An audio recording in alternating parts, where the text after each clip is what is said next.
ওই দেখো মা দাঁড়িয়ে আছে, মা হাঁটাচলা করছে, কারণ মাকে হাঁটাচলা করতে বলেছে ডাক্তার।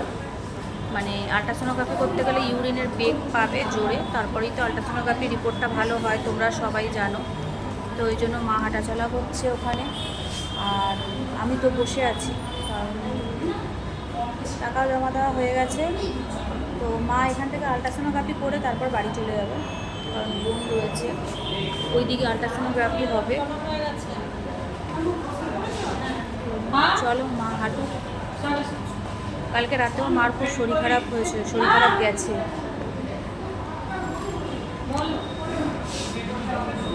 তো চলো টাটা, বড় মাসের কাজে গেছে, মেয়েরা তো রয়েছে, ননদ আছে।